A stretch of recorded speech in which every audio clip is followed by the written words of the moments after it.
Welcome to everyone. आज हम रोग निदान पेपर सेकेंड का सेकेंड पॉइंट छर्दी यानी वॉमिटिंग को देखेंगे। इसमें हम व्याधि परिचय, निरुक्ति और निदान पंचक और संप्राप्ति घटक, साध्यता, पूर्व रूप और उसके हम उपद्रव को देखेंगे।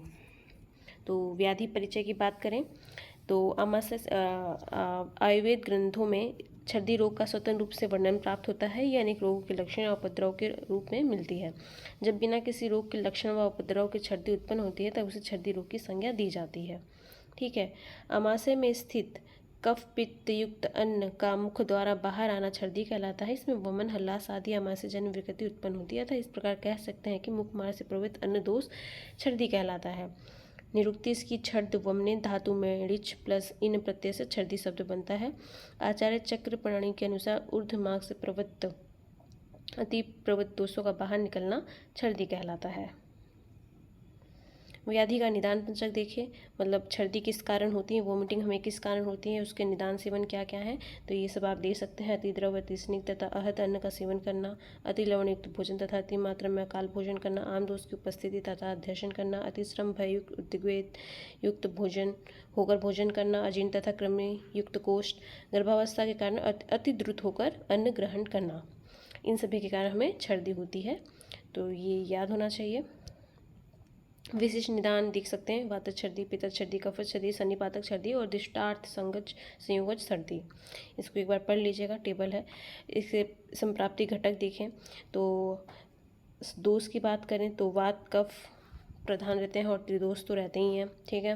दूसरे की बात करें रस धातु, धातु मल में कफ है और अग्नि में जठराग्नि, अंगुली दृष्टि जो रहती है मंदाग्नि रहती है और आम जो रहता है अग्निजन्य रहता है, स्त्रोतस अनो रहता है, स्त्रोतो दृष्टि संग और विमार्ग गमन रहती है।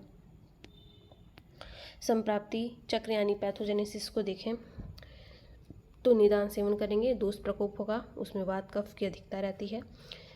पहला तो होगा अग्निमान एवं आमदोष की उत्पत्ति, दूसरा होगा अन्न व स्त्रोतोदुष्टि, मुख्यतः वात प्रकोप के कारण इससे आमस्युत क्लेश हो जाएगा। ठीक है। और इसके कारण संग होगा, अन्न का वायु द्वारा विमागमन होगा और इससे छर्दी हो जाएगी। पूर्व रूप देखें तो प्रसेक यानी salivation, vomiting sensation, nausea, anorexia और थिन वाटरी सेलेवरी सेक्रेशन और अम्लुदगार, मुख का स्वाद नमकीन होना। भेद देखें, टाइप्स देखें। आचार्य सुश्रुत के अनुसार 5 प्रकार हैं।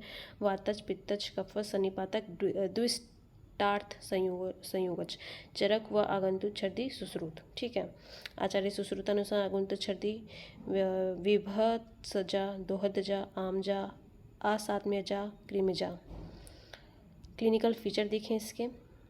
वेग पूर्वक मुख से अन्न की प्रवृत्ति, अंगों में पीड़ा, मुख वैरस्य, बीटा टेस्ट ऑफ माउथ। ठीक है।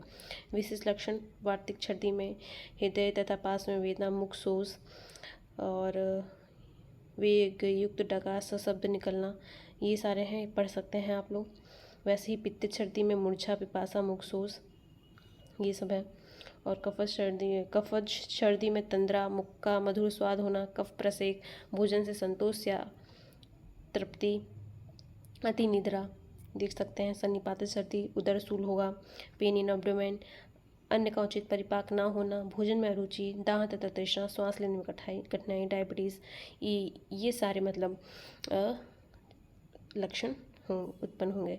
दुष्टार्थ संयोग छर्दी, द्वेष युक्त गंध के सूंघने, मतलब गंदा सूंघ लिया, गंदा देख लिया, जिसके कारण हमें वॉमिटिंग हो सकती है।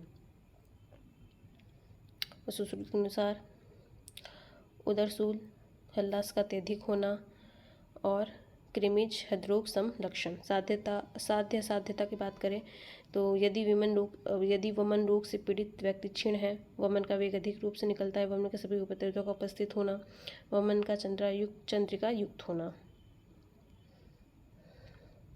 सुश्रुतानुसार क्षीण व्यक्ति में उपद्रव युक्त वमन होना, वमन का रक्तपूय तथा चंद्रिका युक्त होना, छर्दी का लगातार होना। उपद्रव देखें तो कास हो सकता है, हिक्का, हृदरोग, श्वास, तृष्णा, तम, ज्वर, वैचित्य। उल्टी होती है तो सीधी सी बात है, कुछ पॉइंट्स तो हमें याद ही होंगे। उल्टी होने से क्या होता है, ज्वर जैसा हमें फील होने लगता है, आंखों के सामने अंधेरा जाता है, प्यास लगने लगती है, श्वास होती है, वैचित्य रेस्टलेसनेस होता है, और कांस सिक्का हृदरोग जैसी चीज़ें हमें उत्पन्न होती हैं, व्याधियाँ उत्पन्न होती हैं। तो इन सभी पॉइंट्स को याद रखें। तो ये हमारा छर्दी था। आई होप आप लोगों को समझ में आया हो। Thank you so much.